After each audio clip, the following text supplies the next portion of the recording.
आरंभ हो सारी पुण्य कार्तिकर आवाहनी पर्व। आज तो पूर्णिमा अवशेष पर पूर्णिमांकर परे आसंता काल कार्तिक मास आरंभ होती।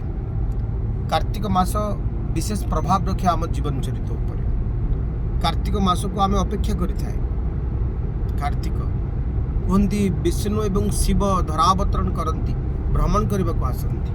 कार्तिक मास जो मास नदी मान पवित्र हुंती। कहीं मत दियंती जे गंगांकर धरावतरण होता। कार्तिक मास पुण्यर मास आषाढ़ एकादशी दिन जितेबाला भगवान विष्णु शयन थिले कार्तिक मास से उठिबे। कार्तिक एकादशी कार्तिक मास हविष्यान्नर मास पुण्यर मास। कहीं या दामोदर मास बोली मध्य कहती। कहीं कार्तिक मास को सत्य जुगर आरंभ बोली कहती बा सत्य जुग बोली कहती। ए पवित्र मासरे आपण माने कौन कौन वास्तु पद्धति को आपणेबे जानिबा निहाती दरकार।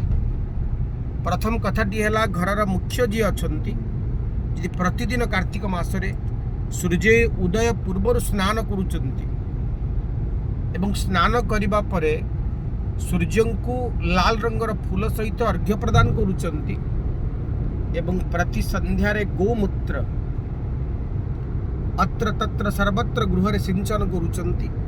तेबे अनेक परिमाण रे घर वास्तुदोष नष्ट होता है। प्रथम प्रयोग कारण गोमाता होचंती समस्त भगवान बा ईश्वर परिकल्पित एक स्वरूप। गोमूत्र प्रभाव आम पाई बहुत बेसी लाभदायक होता है। ये उपाय निहाती भावे करंतु। द्वितीय उपाय कार्तिक मासरे केही केबे सूर्य उदय पर सुअंतु। जदि आपण घरे आर्थिक कष्ट बहुत परिमाण रे अच्छी संचित अच्छी तेबे सूर्य उदय पूर्व उठी जातु।